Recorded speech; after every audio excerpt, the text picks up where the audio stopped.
Welcome to the BiggerPockets Money Podcast, show number 314, Finance Friday edition, where we interview Rebecca and talk about tracking actual spending, generating income outside a traditional 9-to-5, and finding your true monthly needs. I've learned that the money's out there. You can get it. I've changed this job that I've had for 3.5 years. It's the first time I'm ever doing it. When I walked in the door 3.5 years ago, I had no idea. I didn't even have a background in it. So it's just like, but up until this point, I was just kind of throwing all this money away. I didn't know what to do with it. So now that I'm on this track, now that I'm thinking about it in a different way, 10 years ago, if you would have said that, I'd have been like, that's too far in the future. Hello. My name is Mindy Jensen, and with me, as always, is my goal reframing co-host, Scott Trench. That's right. If the goal's too far away, just move those goalposts closer to you. Scott and I are here to make financial independence less scary, less just for somebody else, to introduce you to every money story, because we truly believe financial freedom is attainable for everyone, no matter when or where you are starting. That's right. Whether you want to retire early and travel the world, go on to make big-time investments in assets like real estate, start your own business, or simply establish clear goals that give you more flexibility, we'll help you reach your financial goals and get money out of the way so you can launch yourself towards those dreams. Scott, I love today's guest. She is in a great position financially. She just wants to speed up retirement. So we have a lot of fun talking to her about her different options today. Yeah, I mean, we've had a number of guests recently who kind of all have a similar profile in the sense, and there's a ton of differences. So I think we had a really unique show today. But the similarity or the theme that I keep harping on is this concept of you can't have all your wealth in retirement accounts and home equity if you want flexibility before traditional retirement age. You must do something different there, and that means hard choices of capital allocation that are not going through this 401k and IRA ladder and to your home mortgage payment. It means an intentional shift to putting that money elsewhere and or redeploying what is likely to be a massive amount of home equity for a lot of listeners into something that can deliver that flexibility. So hard choices, but I think you have to confront that problem, frame your goal very clearly and say, what do I want? And then begin actually making those actions towards it, even at the cost of perhaps some more tax-advantaged wealth at the end of the journey 25 years from now. It's all personal. All these options are personal to your journey and your specific position, but there's a lot of suggestions here, Scott, today. I specifically like your reframing goals conversation that you had with her. You took her $7,200 monthly passive income goal down to $4,000 in about 45 seconds. And that was, I think, hugely helpful to her. I think it'll be hugely helpful to other people that are listening to this show who may not realize why they have chosen their specific monthly goal. Oh, I need this much money in income. Why? Follow Scott's steps. And when he was talking to Rebecca today, follow his suggestions and see if you can't reframe and cut down your goal and, get where you really need to be. Yeah, it's this paradox, I think, where if you can cut the goal dramatically, if you can spend $2,000 a month, which was something that I was able to do when I was starting out because I was house hacking, right? And I had a paid off car and, and all this other stuff. So I'm spending very little on my lifestyle. And now I'm financially free in some very lean sense. Well, now you can begin piling assets on top of that. And then things begin to expand, right? You have the option to work or not work or do all these other different types of things, but you can also just pile assets on top of your position. And then if you want to spend $3,000, $4,000, $5,000, $10,000 a month, you just wait until your asset base grows large enough to be able to do that. But if you can make the sacrifice now or reframe the rules of the game by house hacking or whatever it is, to lower your expenses, achieve financial freedom, realize those benefits, and then pile on the assets from there, you might be able to get some huge benefits at the cost. You can't have everything. You can't spend $8,000 a month and get to financial freedom in 15 years and have it be totally passive in Rebecca's situation. But you can reframe the goal, make a huge amount of progress in 1 year, dramatically jumpstart your savings rate, introduce a lot of flexibility, and then begin piling assets on top of that that give you more and more optionality each passing year. That's an achievable goal. And I think that folks kind of struggle to see that if they can make those changes that are unusual, like the house hack in the short run, and then use that to leverage a lot of wealth later on, you can have essentially all of the things, the huge amount of passive income and the life flexibility, and not have to work down the line. You just can't have it all up front. So you got to prioritize. Yes. Oh, I could not have said that better myself, so I'm not even going to try. And now let's make our attorney happy by saying the contents of this podcast are informational in nature and are not legal or tax advice. Neither Scott nor I nor BiggerPockets is engaged in the provision of legal, tax, or any other advice. You should seek your own advice from professional advisors, including lawyers and accountants, regarding the legal, tax, and financial implications of any financial decision you contemplate. Also, let's bring in Rebecca. Rebecca and her boyfriend make more money than they spend, even after contributing to retirement accounts and brokerage accounts. So that's good, right? They also have a big challenge, and I quote, "We spend a ridiculous amount on unbudgeted things. As of right now, spending is trending downwards this year, but last year we spent almost $40,000 on grocery, Amazon, eating out, Amazon, travel, Amazon, pet care." Did I say Amazon? So Rebecca, I think I see an area to work on even before we start talking, but welcome to the BiggerPockets Money Podcast. I'm very excited to talk to you today. Thank you so much for having me. Okay, first off, yes, Amazon, everybody should cancel their Amazon Prime account because it is way too easy to click buy. They set it up on purpose to make it so easy to buy so you would continue to buy. However, it's so easy. I don't have to go out. It's so easy to just buy. So it's hard to cancel that. I understand where you're coming from. I don't want to see how much I spend on Amazon, so I just don't look at it. I tried not to. What a great plan. No, it's a terrible plan because I have no idea how much I spend on Amazon. So I am going to give myself a research opportunity, which is going to make my heart break, and look and see how much I am spending on my Amazon purchases. I'm going to ask people in our Facebook group, which you can join at facebook.com/groups/bpmoney, to ask. I'm going to challenge them to look and see how much they spend in their Amazon accounts as well. And I'm an Amazon shareholder, so I don't want anybody to cancel their account, but also I care about people more than the bottom line. So if you're spending a lot on Amazon, a really great way to stop is to cancel your Prime account, because there's this thing in your head. You're like, oh, it's free shipping. I can just click buy.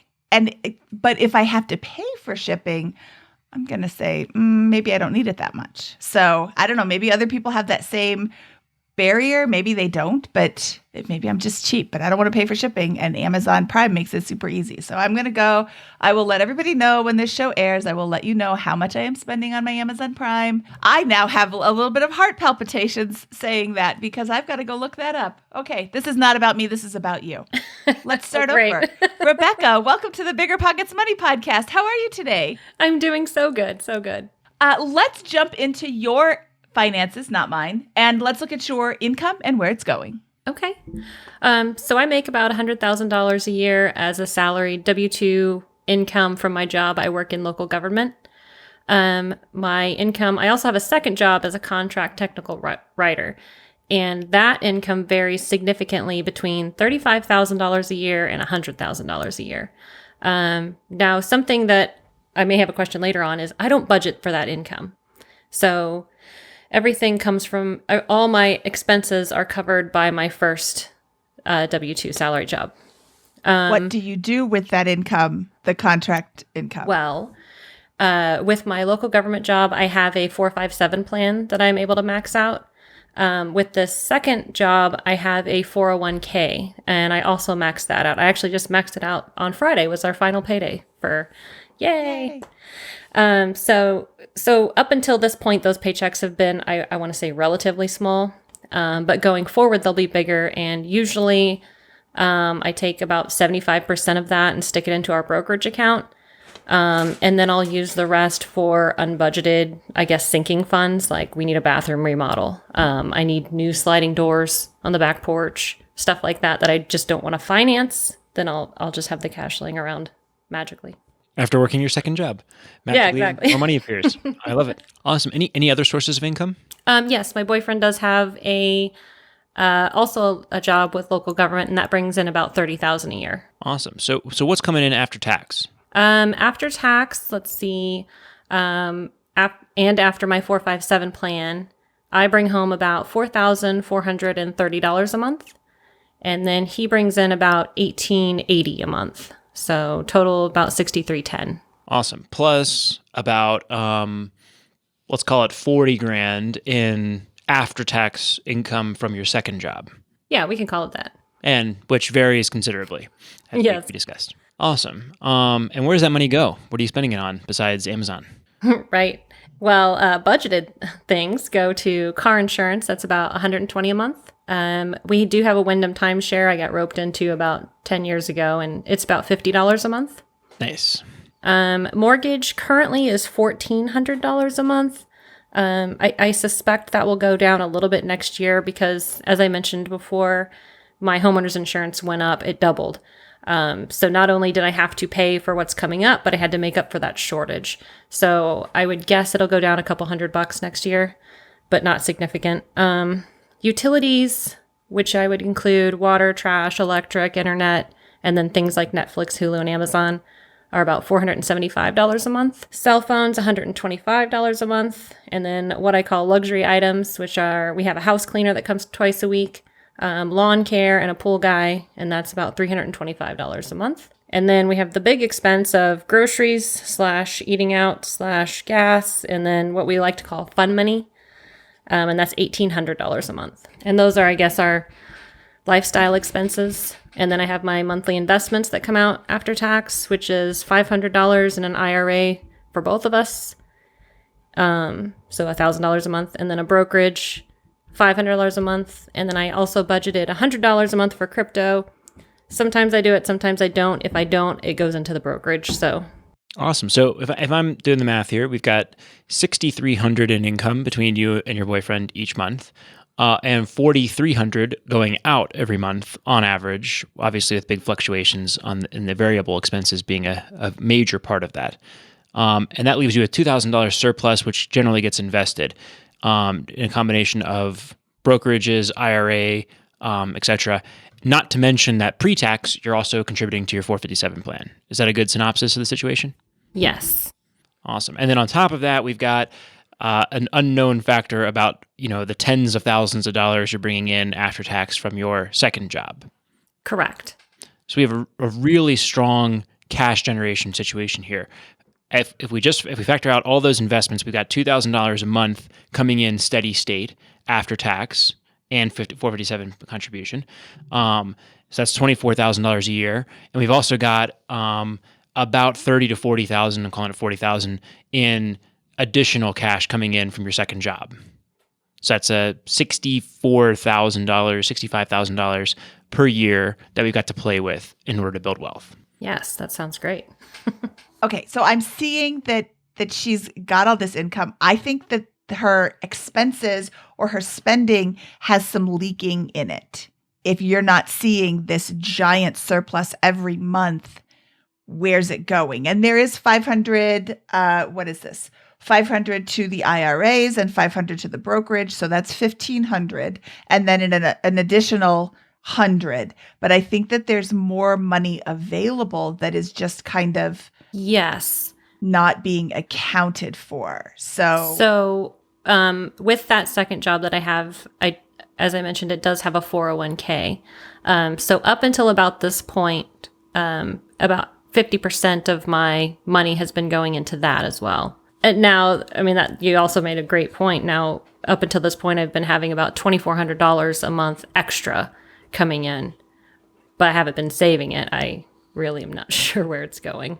Okay, so there's the first research opportunity is to find out where that's going. And what, Scott? Well, it's going to the IRAs and the brokerage accounts. No, this is on top of that. That's on top of that. Yes. So what I find, I remember that A word that I said in the beginning of the show in my little diatribe or my very lengthy diatribe. Really don't want to see how much I spend on Amazon every month, every year. But I think that you would be surprised at how much is still going there, even when you're conscious of it. And I started tracking my spending, and you can follow along at biggerpockets.com/Mindy's budget. And you can watch me really not be doing it right because everything is a guess. I mean, all of this, even with all of my years of financial experience, it's still just a guess where my money's going. And what I have found over the month of May, I actually wasn't writing down all of my expenses. So now at the end of May, I have to go back and enter them into the spreadsheet. I have no idea how much I was spending. But when I wasn't tracking it every single time I made a purchase, I didn't even have a vague running total in my head. I was swiping my card a whole lot more in the month of May than in previous months when I was far more conscious of having to type in the amount that I'm spending. So on the one hand, it's super tedious to sit there and track your expenses so granularly like I do. But on the other hand, it's so eye-opening when you do it. Halfway through the month, you're like, I'm already in the red in 9 of my 10 categories. What is going on with me? I know I want to spend less. I have to make a conscious decision to spend less. But it's a work in progress too. Some of them I'm budgeted too low and I need to realize that I'm spending more money. If you do enjoy going out to eat, then don't cut that. You have the money to do that. But every dollar you spend going out to eat is a dollar that you can't put into your house or save for a down payment on a new house or spend in a different way. You can only spend $1 once. And I don't want anybody to send me an email about how you can borrow and spend it multiple times. And send that to Scott. He loves it. Scott at BiggerPockets.com. You just have to be conscious of that. And I think a lot of people, when you're not tracking every penny, it's very easy for lots of those pennies to just leave your wallet. Well, let's keep rolling for a second here and go through net worth and then your goals. And that will lead us to what we can do about the situation. It could be that your spending is where we need to focus. It could be that there's other areas we need to focus more on. My guess is spending and getting control of your dollars and having a very clear understanding of what's coming in, where's it going, how's it flowing through your system is going to be the 80-20, at least in the short term here. But let's kind of press on and make sure that's the case before going there. Where's your net worth and where does that money go? All right. So let's see. I've got a little list here. We got about 20. I guess I'll just give you number figures. We got about $24,500 in a joint brokerage account, $7,000 in a regular savings, and that's just for, I guess, I'm not sure what that's for. But then I have $10,000 in a high yield savings account as a designated emergency fund. My boyfriend has an inherited IRA at $135,000. And he's also got the FRS investment plan, which is a defined contribution plan, and it's locked at 3%. There's about $5,500 in there. My 401k has $56,000, about $3,000 in crypto. His IRA has $13,000, and that's a Roth. My Roth has $16,000. My traditional has $1,500, and then my 457 plan has $34,500. So that's about $306,000. And then so of that $306,000, I'm counting that about $40,000 of that is not in an IRA. Is that right? Or similar type of vehicle? Yes, you're talking like savings and brokerage type. Yes. Yes. Yeah, you're correct. Okay, great. So we have $300,000 in net worth in these investment accounts, 40 of which is either cash or after-tax brokerage, and 260 of which is in various retirement accounts. Yes. And you consider your finances to be joint with your boyfriend. And then I have home equity. It's about $174,000. So I guess that brings us to $480,000. Okay, and what are your goals? What can we help you with today? I would like to, just a quick short-term goal would be to save $80,000 this year. I think we're right around $37,000 so far. But my ultimate goal is to have some passive income of about $7,200 a month. So I guess one of my questions is, can I do this without real estate? Do I need to start thinking about that? But mostly just I need a real fresh set of eyes on this. Why aren't you doing this? It looks like you do well to do A or B. Awesome. So you want $7,200 per month in passive income as soon as possible. And you want to save $80,000 this year. Yes. That's what we got. Can I ask how old you are? 39. And your boyfriend's around the same age? He's a little younger, 35. Okay, awesome. Well, great. I think we can certainly work with that and begin going there. Let me with the passive income. What's the goal? What would you do if you had the 7,200? Would not work anymore. That would be our FI income. Okay, so you want to retire essentially Yes. as soon as possible from work. Love it. Let's think through this. The first, I want to make an observation before you even get to spending. And you may have heard me say this before, but your wealth of your $480,000 in wealth, 40,000 of that is accessible and relevant to your goal here of achieving financial freedom. The other $440,000 is in retirement accounts and home equity, which is not going to help you generate that passive income until you reach retirement age. And from the way you phrased your goals, I can infer that you're not looking to wait until retirement age to retire. You want to retire much earlier than that. Correct. Yes. So I would noodle on that and say, let's start with this. What does a portfolio that generates $7,200 per month in passive income look like at the end of the day? What does that mean to you? I guess I'm not sure. Just something that I don't really have to work for. It just kind of shows up. That makes sense. Well, that's the definition of passive income. Right. I want to look at your second job. How much time does it take you to generate that $35,000 to $100,000 a year? It depends on the contract. So right now I'm doing a contract. I make $100 an hour, but I am capped at 20 hours a week. And I don't mind. I love the work. A lot of people are like, how can you work, 60, 70 hours a week? And I'm like, well, I work my government job and then I come home, and the second job is kind of what I do to unwind. So that works out well for me. Could you continue to do that to generate a portion of this income? It's a lot easier to work when you like what you're doing. Yes. Yeah, I have and- talked about that. I think I would actually prefer to do that. Okay. I mean, I know I said I would want passive, but I would realistically, if I know myself, I would keep doing it. Okay. So if you are in a position where you're generating, let's see, $100 an hour on this contract, can you take multiple contracts at a time? No, because it is a W-2 position and they kind of control what I do. Now, I could, go out into like what they call the contractor pool and take on multiple projects, but I'm not sure I would really have fun doing that, but Okay. I could try. I want to stay focused on the goal here because I think you've created a number there and don't really have a good framework for how to achieve that. And so because of that, I think we have an opportunity, with your permission, to reframe that goal to something that is more tangible and that can be achieved in a 3 to 5 year period that gives you more optionality. I don't know, if you're going to go by the 4% rule and you want to achieve $86,000 in passive income per year, then that says you need to build a net worth of $2.1 million, right? That is a far way off even saving $80,000 per year.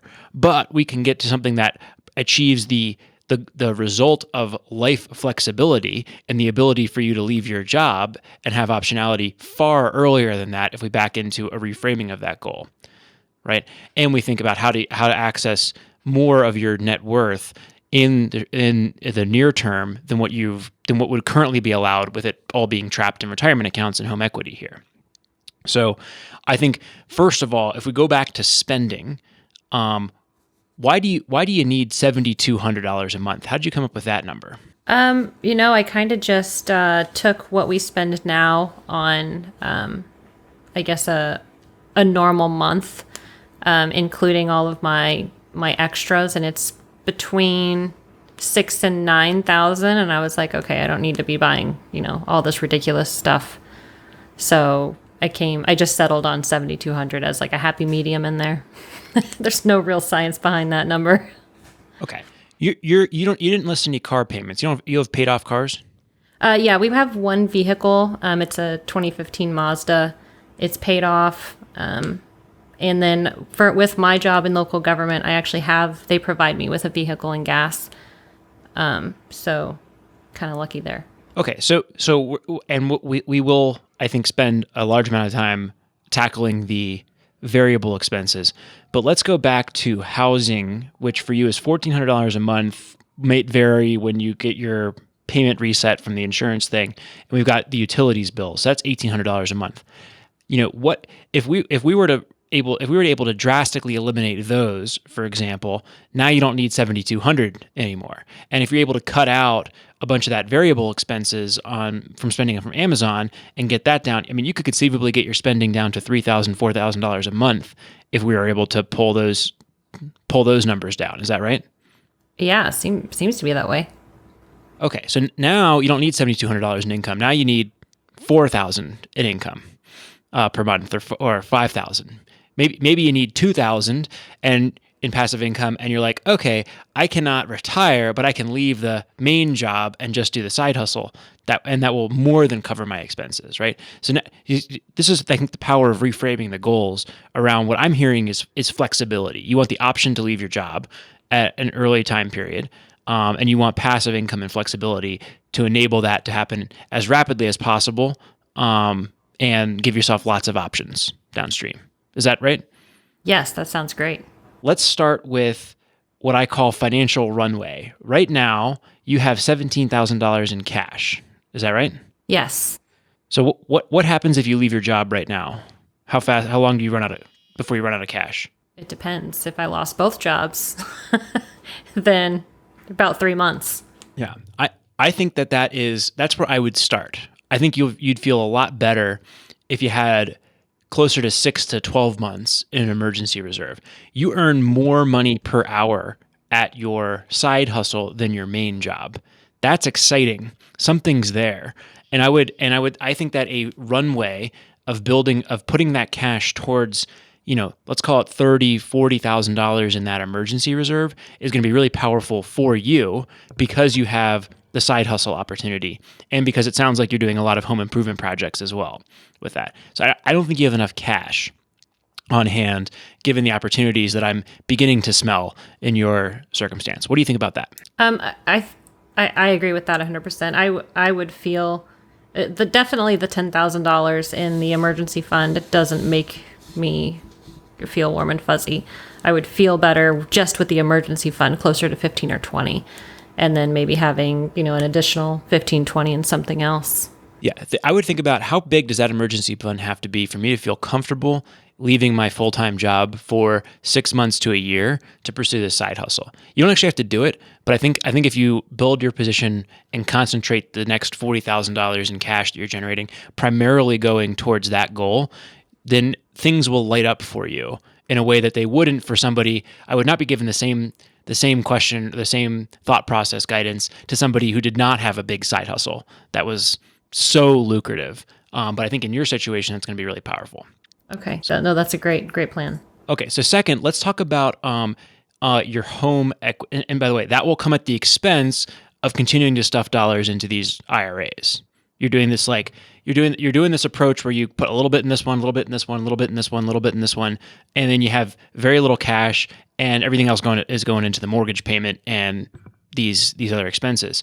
Instead, I think you need to prioritize what you think the best opportunity is. And so far, we have lots of discussion left, but so far it sounds like we're thinking maybe stuff it into the savings account or the emergency reserve and be willing to use that for some sort of opportunity downstream. So that means you're going to have to not contribute to all these other areas and prioritize that one until you get to your first goal. But I think that will open up flexibility and options for you. So I would consider that. Second thing, let's talk about home equity. Where do you live and how much do you like your house? I live in South Central Florida. I like the house. It's small. It's a little small for us. I don't know. I'm open to moving. That's for sure. So you have 174 grand in home equity right now, and that's costing you $1,400 a month to maintain. I would consider, I would put on in there the house hack, right? Is there a duplex? Is there a place that you could live with? We just interviewed a couple from where were Andrew and Haley from, Mindy? The East Coast. Well, they're from Florida as well, and they're on. I think they're on like the west coast of Florida, if that makes sense. So Okay. they're in a town where homes are 300,000 ish, and they're able to buy properties with excess units and Airbnb them, and that is more than covering all of their housing costs while they live in a fairly nice unit and rent out the other units either. And I think you could either consider that long-term or short-term. That's super powerful.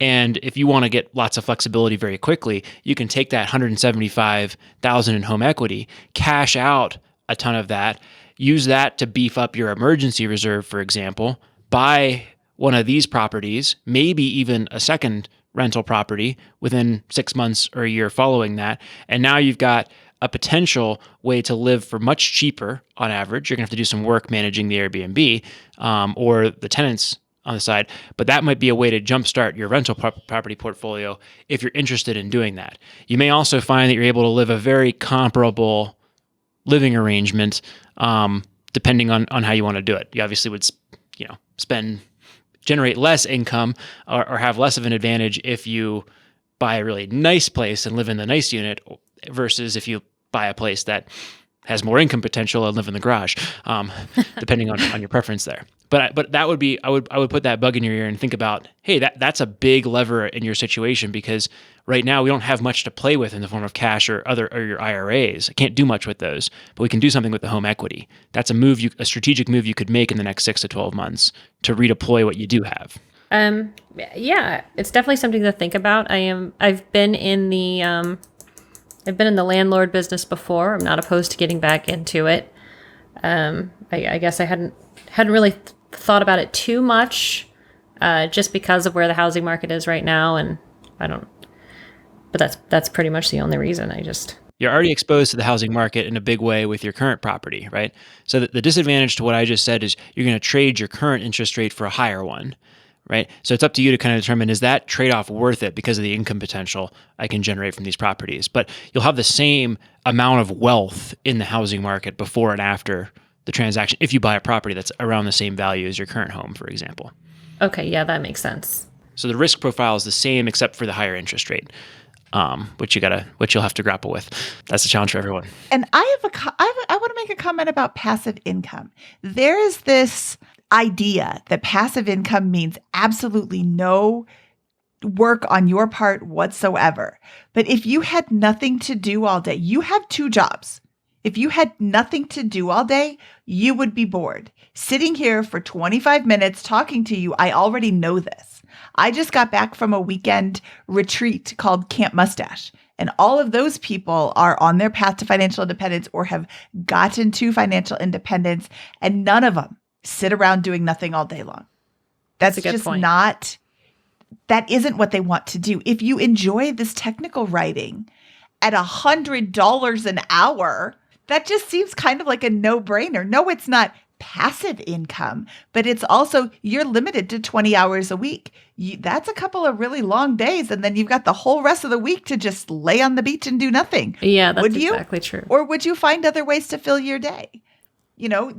Having an Airbnb where you are the turnover. That is hands down the hardest part of an Airbnb, is finding somebody to consistently clean to your standards. People who rent Airbnbs really expect absolutely pristine. And it can be difficult to leave that up to somebody else, especially if you're a control freak like some of us on this call. So but it also doesn't take a ton of time. You're not doing it every single day. Even if you had a property that didn't have a minimum, you would still have people who come and stay for 3 or 4 nights. And then maybe you would turn it over once or twice a week. That's something for you to do. You're going to be working and like filling your days with things. I think it's a little, and I'm not saying this to you, Rebecca, I'm saying this to anybody listening. I think it's a little bit disingenuous to think that once you reach financial independence, you are only going to have passive income. You're never going to do anything else. And you don't get to this place and then just be like, I'm just going to do nothing for the rest. That's a good point. Your drive, your body, your mentality, your makeup is not going to allow you to just sit around and do nothing. So if you like doing this technical writing and it pays super well, pick and choose the jobs that you want to do. It sounds like $100 an hour is the going rate that you make, and you're capped at $20 for all contracts, or just the one that you're currently working on? The one I'm currently working on is $100 an hour because it's California money. Okay. But it is capped at 20 hours a week. If I were to, say, leave this company and go out on my own, I could probably charge, in general, $50 to $75 an hour outside of California. Okay, so step number 1 is focus on California jobs. Yes. Step number 2 is double up on those California jobs. Go out on your own and get those California jobs. I like what Scott did. He took your desired amount and your monthly and reframed it and cut it in half for you in like 45 seconds. Yeah, so that's good job, Scott. Thanks. That was pretty awesome.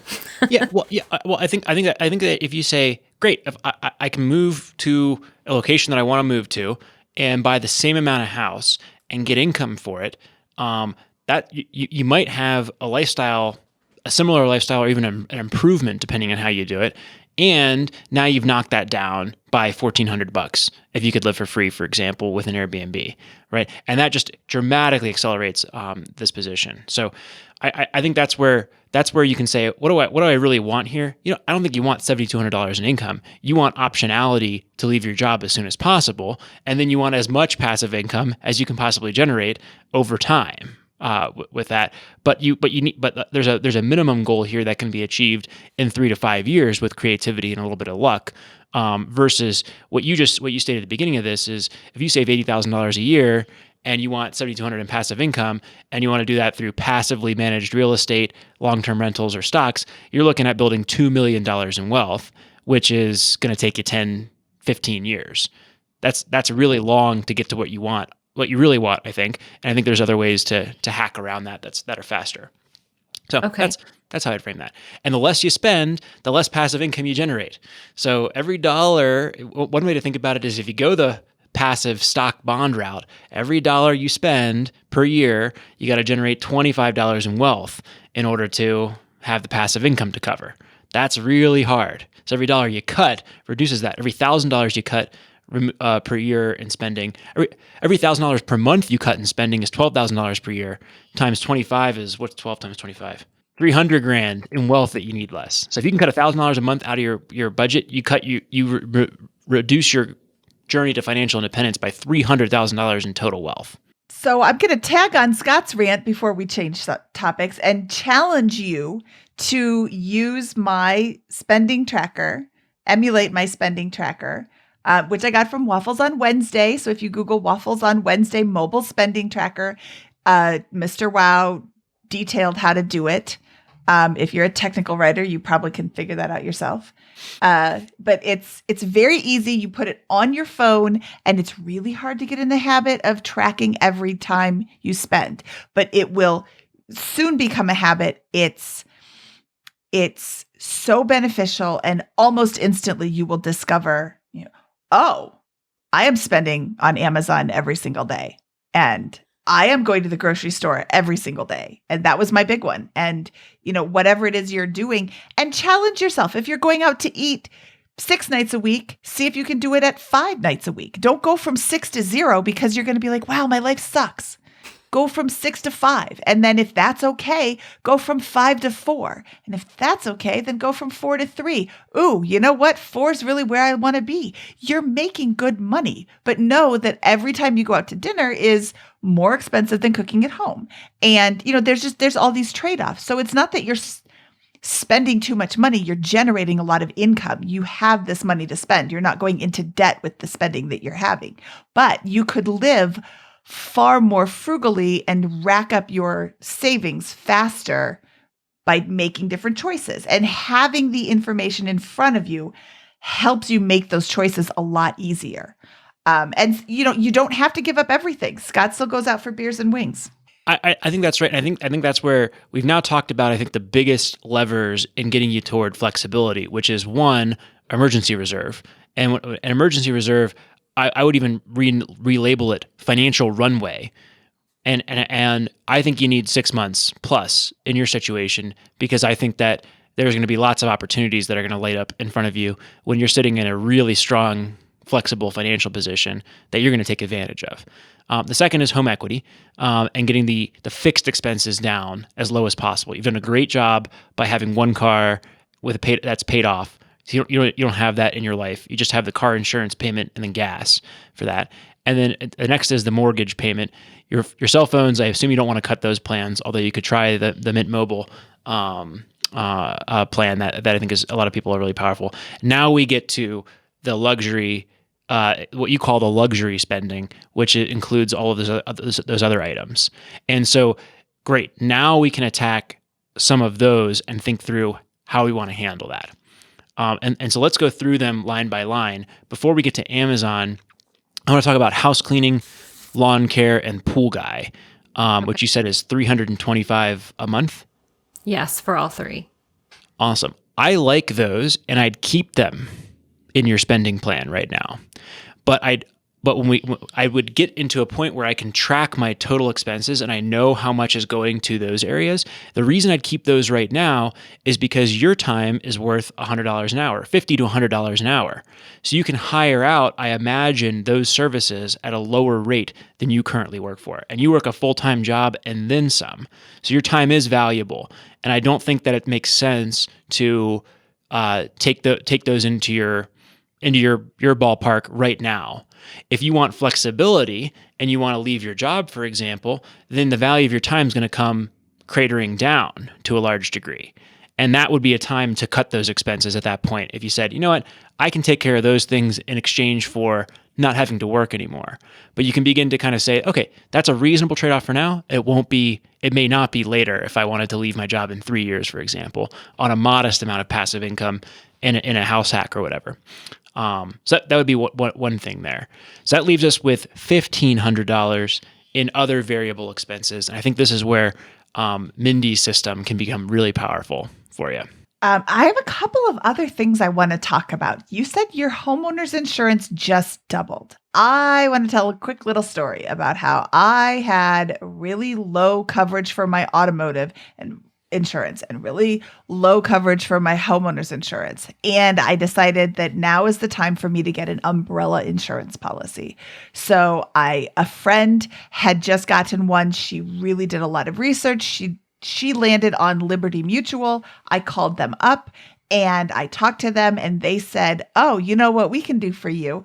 We can give you more automotive coverage and more homeowners insurance coverage and an umbrella policy. And your annual premium is going to be less than what you were paying for your lower amount of auto and your lower amount of homeowners insurance. And I was like, what? This has to be a catch. She said, nope. And I did increase my deductible on my homeowners insurance because I don't really need that. I've never used homeowners insurance in my life, but I'm always going to have it because if my house burns down, I want somebody to come in and rebuild it for me for free. I'm doing little air quotes for those listening. But I think that insurance is valuable, and I was shocked at how much lower I'm paying now versus before I had the umbrella policy. So I challenge you to get your insurance requoted. And in a place where you have to have probably some certain kinds of insurance that other people don't have. I don't have to have hurricane insurance over here in Colorado, where we have a historically low chance of hurricanes every year. But I do have, I don't have flood insurance either. But in another house, I had flood insurance because I lived on a lake and it was much more rainy there, and there was a real possibility that I would flood. So the ocean has to rise like 5,280 feet for it to be an issue here. And then we've got way bigger problems than just, having flood insurance. I think that's right. I think with the insurance, there may be an opportunity to combine those with the car insurance and the home insurance. And we are not lawyers. This is for entertainment purposes only, of course, with all this. But, what one thing to noodle on from an insurance perspective is the concept of, do you have assets to protect? And your assets are almost entirely in home equity, homeowners insurance can help with that, and then retirement accounts. You have no other assets outside of that besides the car and $40,000 in brokerage accounts and checking and savings. So I'm not clear on the advantages for you of a big umbrella policy, for example, and other forms of asset protection, because you may find that when you self-educate on this topic a little bit more, that the retirement account contributions and such are going to be generally more protected from lawsuits and those types of things than other forms of assets. So when you have a huge real estate portfolio that's in your name or an LLC that you own, or you have other things, and you get angry at somebody at the bar and punch them in the face, that you can get those can go after you if you don't have the policies in place, right? But if you obviously this has not happened, I'm making this up, but that would be a good case for an umbrella policy at that point to help cover some of those higher level things, but maybe not. And maybe not if you punch them in the face. I don't know if they could protect against crimes that you commit. But I think that that's where you'd want to have the umbrella policy, I think, in place, and that's the thing that can come later. Maybe when you approach 500 to $1 million in net worth outside of those areas that you have. Would be a good and I wasn't suggesting that she get an umbrella insurance policy. I was just highlighting that because when I had my insurance requoted, I went from 2 policies, auto and home, to 3 policies. My auto and home coverage went up, and yet my out-of-pocket premiums for all 3 policies is currently less than my out-of-pocket premiums for the 2 policies that I had before for lesser coverage. So it was just shocking. I mean, and they didn't raise my insurance rates significantly over time. It was, every year it's like $5. Well, why am I going to go requote my insurance for $5? Now it's been a few years and it's not $5. I think my insurance was $600 for car, and now it's like $500. So I'm not saving an enormous amount, but I'm saving enough that it makes it worth my while to call up and, 15 minutes can save you 15% or more on car insurance. It's actually not even where I went. That's where I was. But with all of this other coverage, I'm still paying less now. So definitely requote your insurance. If you have not requoted your insurance in a year, it's time to requote. Every year. They have no loyalty to you, so you have no loyalty to them. Investment comment, you said that your boyfriend has an inherited IRA. Yes. Are you familiar with the rules around inherited IRAs? There's a timeline for liquidation. Yes, I believe the last we checked it was 10 years. Yeah. And so how long has he had this? Since 2020. So only 2 years now. Okay. I guess I was just going to say, I think based on her income at time of death, there is no required minimum distribution from my understanding at this point. Okay. But I think do you have a CPA or a tax professional that helps you with your taxes, or are you a DIY tax person? This year was the first year I actually paid someone to do it. Okay. But we're not married, so that was just for me. So on his end, he's got a tax guy that I think his dad uses, that he inherited as well. So, hopefully we haven't had any withdrawals from that account this year, but last year it was minimal and it didn't really make a dent. So I just would give him a research opportunity to look into the rules surrounding that, because you don't want to get to year 10 and say, oh, now I have to withdraw all of these funds and I have this huge taxable event that I wasn't planning on that I now have to deal with. So just, Yes. you have 8 years to look into this, start looking into it now and making plans for it. Maybe keeping it in there is the best choice. Maybe rolling it over is a great idea. I don't have an inherited IRA, so I don't have a lot of information about it. I just know that there is a timeline for you. So I'm going to send you down that rabbit hole.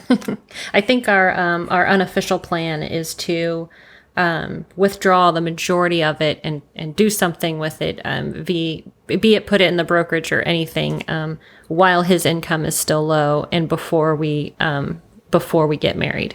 Let's talk about your incidentals. If we said they're $1,800 a month, if you pull out the $300 for house cleaning, lawn care, and pool guy, which I think are perfectly reasonable given your income situation, that's $1,500 for incidentals per month.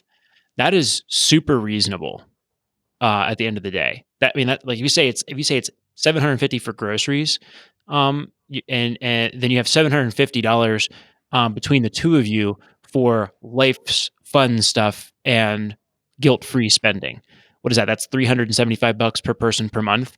That would be a very reasonable amount of money to spend, in perhaps even on the low end, from hey, I get to do that guilt-free. And I would encourage you to make that guilt-free. So I think you have an opportunity to control that grocery budget. So you're making sure that that's going where you want it to go. But I would at the end of the day with what I hear here, have that $350, $400 per month be guilt-free spending. Just make sure that it doesn't go beyond $300, $400 per month, which is what I'm hearing might have been happening for the last year or two. So I think that if you can, that's the hard part. so great. If you do you need, maybe it would be helpful to provide a toolkit that could help, some options that could help make sure that money does not advance beyond $400 a month per person, for example. So one simple option would be the money date in the budgeting process, and saying, look, here we're gonna have all these other expenses, and then here's your fun money account, and here's my fun money account. Groceries and household goods are all included in this particular in this budget here, but then we're gonna track, and all of your spending, boyfriend, I don't think we've said his name yet, is going to be on this credit card, right? And $400 a month, and I'm going to get the same on this credit card, this separate one. And that way, every one of those expenses is tracked by that individual each month in preparation for the money date, and you can see where those are going in crystal clear clarity, right? So, you can even put a limit on those credit cards that is $500 or $750 or whatever, and then use your debit card or whatever for any bigger purchases if you want to control that. That would be one toolkit for this. What do you think, Mindy? I think that's awesome. In fact, I just made a note. Put a new card on the Amazon account so that I can track my Amazon spending easily, because I do think that I am using it mainly for necessities. That's what my wife and I do. I have my credit card that I put all of my purchases on, and she has her credit card, which she puts all of her purchases on. And we only use the debit card for certain expenses where it's just really hard to use the credit card or doesn't make sense. Like right now we're renting, we wouldn't pay, 3% of the rent in transaction fees in the credit card. But that way, at the end of the month, it's super easy for me to track all the expenses because it just says Scott's credit card in our budgeting software. And so I know that I've got to put in all those transactions, and she's got to put in all the ones that say Virginia's credit card. And so that's really easy at the end of the month, and we can tell where the money's going. By the way, I'm always the culprit on the one that's spending more frivolously than my wife, every month without exception. So, there's Wow, what a surprise. Yeah. Yeah, my boyfriend's like, let's just cook in. And I'm like, let's go out. We haven't been out in 3 days. Let's just go. It's fine. We have money. So yeah, it's and that's great. Put it on your credit card as hey, I wanted to go out. It's going to be my credit card for this one, and that's coming out of my fun money budget. Boom, we're good to go there. So okay. And then you at the end of the month, okay, those are all my calls here. That's my bad. Okay. But that would be a toolkit that we find really powerful, because at the end of the month, you just look at it and there's no guilt. You're not like shaming the other person. You're just like facing the reality. Here's what was spent on Scott's credit card, and here's how much was spent on Virginia's with that. And do we want to make any tweaks? Nah, we're good. We're going to keep going with that. Or yeah, we want to get this expense a little bit more under control next month. Let's make a plan. Yeah, I like that. We don't really have any guilt. I wouldn't use that word, but it is, it needs to get under control, because at the end of the day, I made a goal for savings. We're on track to meet the goal. So it feels like anything outside of that is okay. And that's it. And that's just it. It's just okay. It's not the right thing to do. We should be saving more. So I like that idea of splitting up the fund money. So without reducing what you said, which is $1,800 per month in these miscellaneous expenses, your total spending comes to $4,300 per month, right? And if you were to come out of this in a year from now, be house hacking with an Airbnb or a rental property with that, your expenses now drop from $4,300 per month to $2,900 per month, and you're good to go. You can cover that with your second job right now within a year. You won't be building a lot of wealth on top of that at that point. So you may want to continue that process, maybe, buy several properties over 3 years and set up some systems. Maybe think about stockpiling $80,000 or $100,000 a year, $80,000 next year, and then maybe $100,000 or $120,000 after a year or two if you make some of these moves, grow the income in some of these categories, and that would further cement your position. But I think you can have your goal of flexibility way faster than trying to just work towards this kind of amorphous $7,200 per month in passive income goal. Okay. All right. I do have another, small wrench. It's not a big deal. I do have a pension with this local government job, and the problem is it's an 8-year vesting period. I'm about 3.5 years in, and it's already one of the longest jobs I've ever held.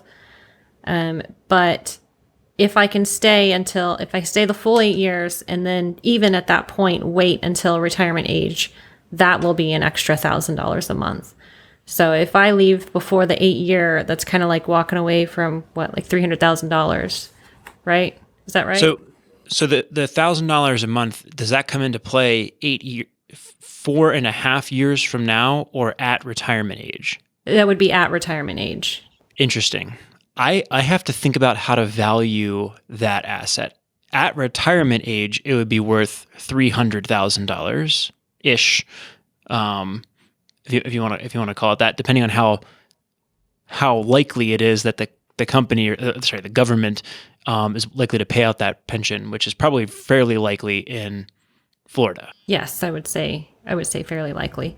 So, but that's discounted by 20 years by a discount rate, because you're not going to access those funds until 20 years from now. Then you're going to access a $300,000 annuity at that point from the pension. So it's worth considerably less than $300,000 at this point. Let's value it at $75,000 for purpose of this discussion. I'm probably off there. You should go and value that by using a discount rate you think is appropriate, but that's 20 to 25 years from now. Is it 65 or 59.5? Gosh, I think it's 65. Okay, so you're 25 years out. It's probably worth less than $75,000 in present value right now. Okay. So that would be a way to think about that from a valuation perspective when you're making decisions. So yes, am I going to stay 4.5 years in order to make $75,000 in additional value right now? Or can I could easily make more than that potentially in this avenue. But that would be a way to think about it over the next couple of years. Okay. But yeah, that was one of my big questions. How long you've been at this job? 3.5 years. 3.5, and it has to be a total of 8. Yes. Okay. And do you like your current job? I do like it. It's a higher level position. I'm not a huge fan of the human resource aspects of being a director. I've never been the best or most, I guess, interested supervisor. So that part of the job is not my favorite. I would rather be an individual contributor like I am with the technical writing. But right now, it's just, I mean, I like it enough that everything makes it worth it right now. Okay. Then I wouldn't make a rash decision right now because it's still $300,000 down the road. If you hated your job, I would say 4.5 years is a lot of time to spend at a job that you hate for $300,000 in 20 years.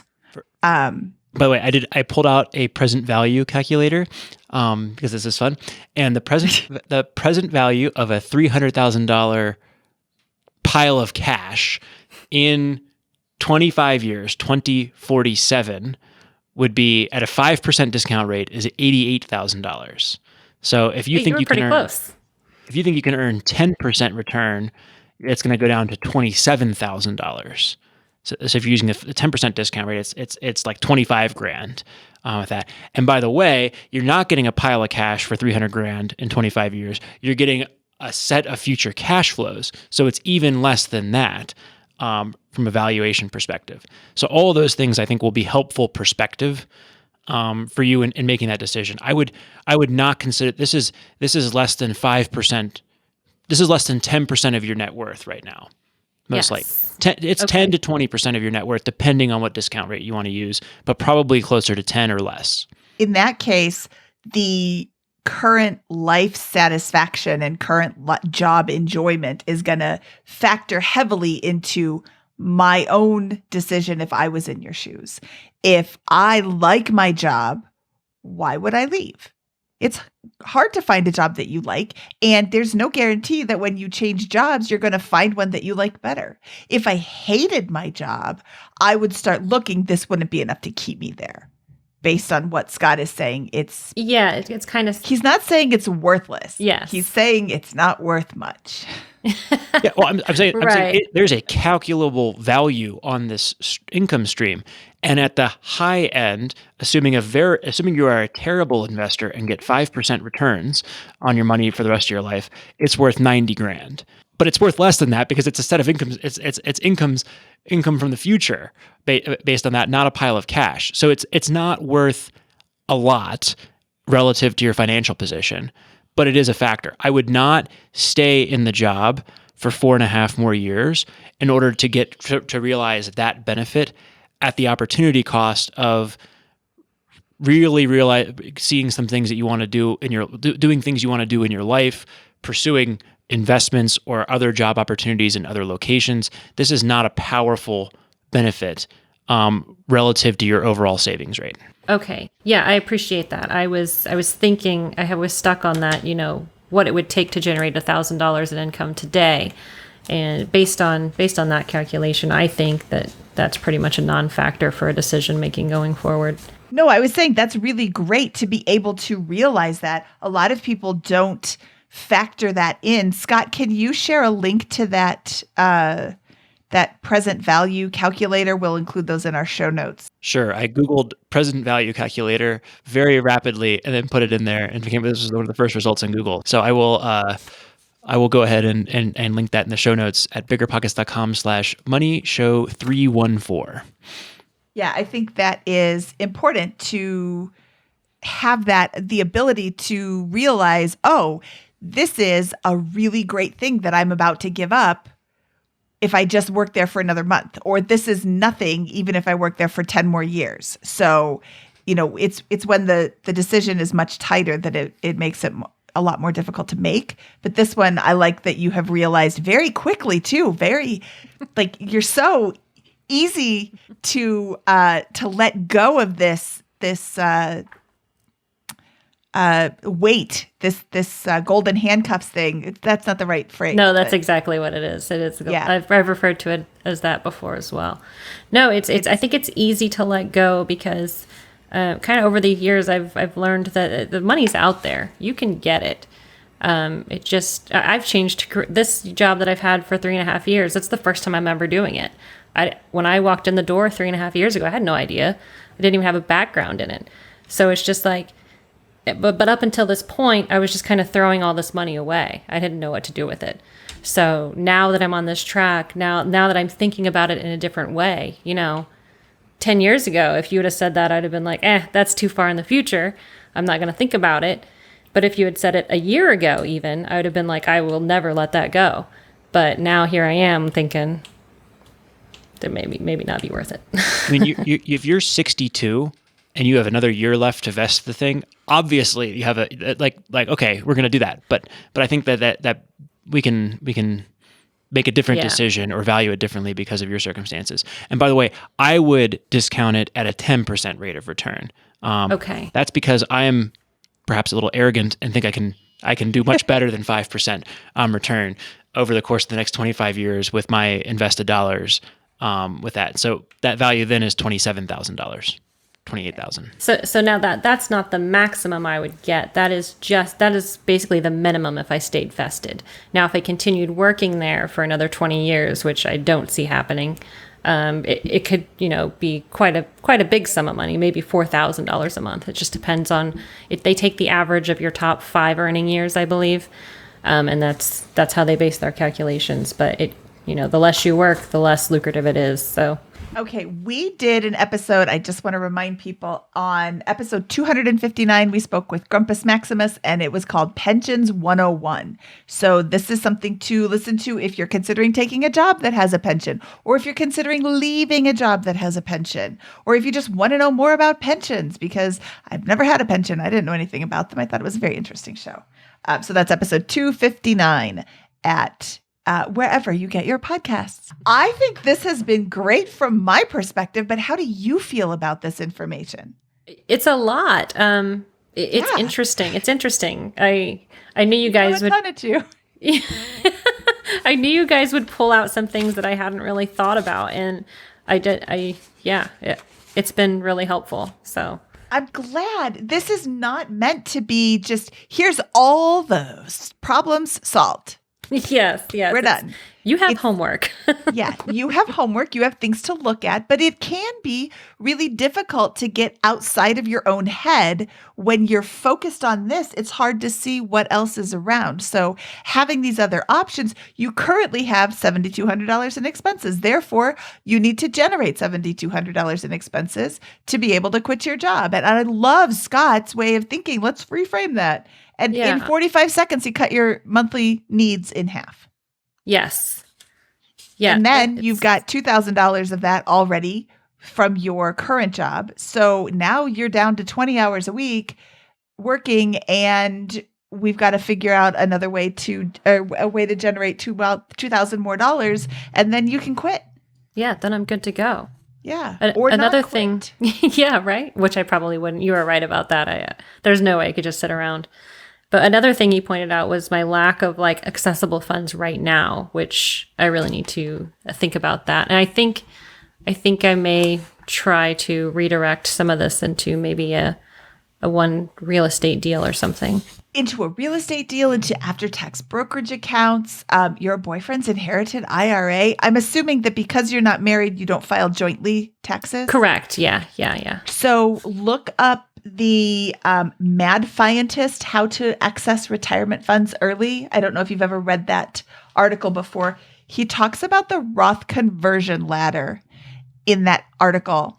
And the inherited IRA isn't a Roth, so you convert it to a Roth by paying taxes currently on at your current income level. So you want to look up, and this is where a good tax planner will be able to give you great direction.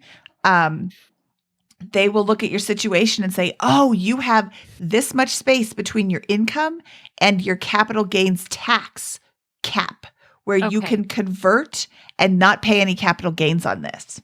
And then once it's sat in the Roth IRA for 5 years, you can withdraw the principal, not what's grown, but the principal. And everything that you've converted over is now principal.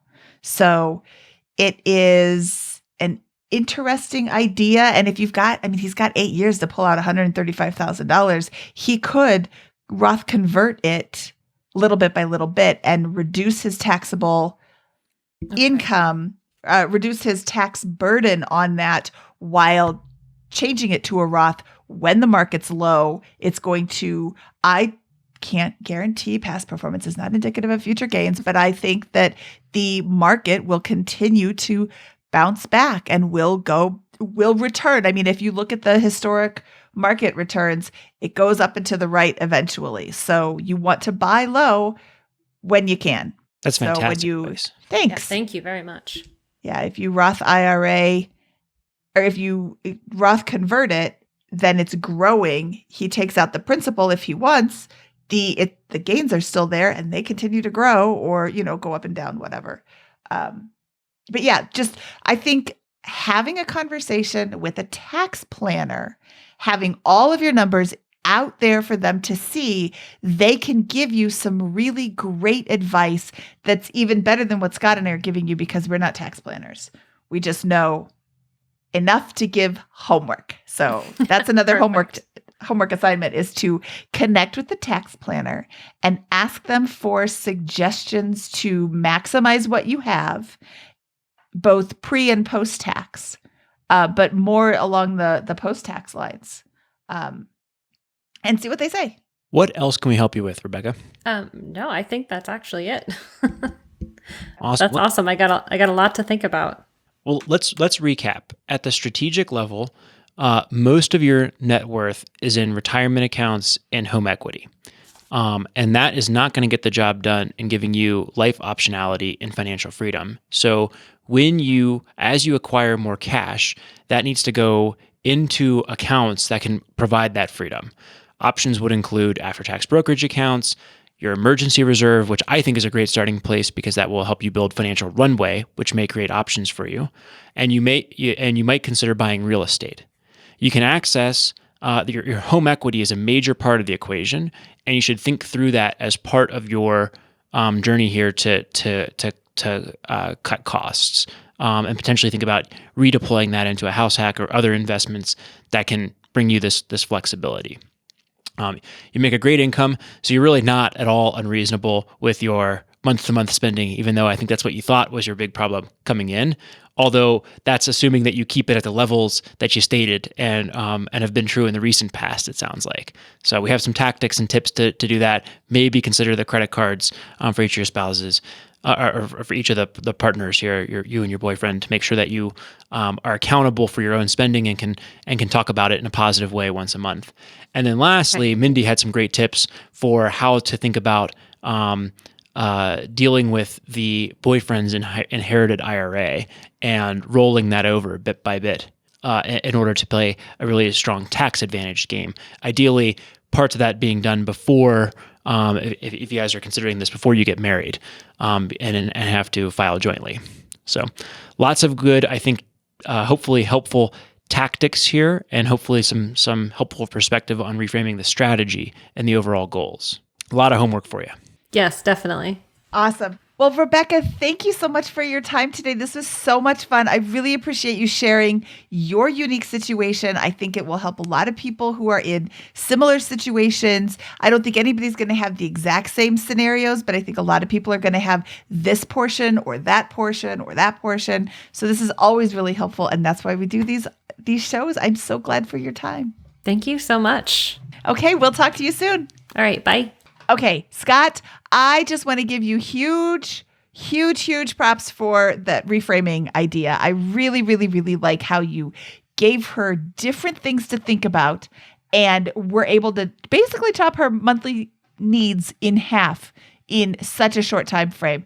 Nice job. That was super helpful, I know, to her. Yeah, I think that the goal usually is optionality and flexibility right now or very soon for most people, right? And so I think that's, and so when you hear a number that is just like, okay, well, we are not going to get you to $7,200 a month in passive income anytime soon with the current way things are structured. Let's reframe the goal and let's come up with a strategy that we can use to really jumpstart the journey towards that by increasing the amount you're going to save every year, moving more of that wealth into after-tax investments like real estate or after-tax brokerage, and having a bigger runway that gives you some flexibility. Now we can play a game that is winnable in the short term and gives you real life options and improves your life. Absolutely. I am so excited for her homework assignments and for what she finds out about them, because I think she is going to take this at the end of the show. After we stopped recording, we checked in with her and we're like, hey, is this, did we get you what you needed? And she said, I have so many things to look into now. But it like excitedly, like now I have all these options to, that I thought that I wasn't aware that I had before, which is the whole point of this show, is just here's things to introduce you to so you can make sure that you are doing all the things that you need to do, that you want to do, that you can do to reach your goal as comfortably as you can. I love it. Should we get out of here, Mindy? We should. From episode 314 of the BiggerPockets Money Podcast, he is Scott Trench, and I am Mindy Jensen, saying I have no clever line today. Email me, Mindy@BiggerPockets.com, with your suggestions.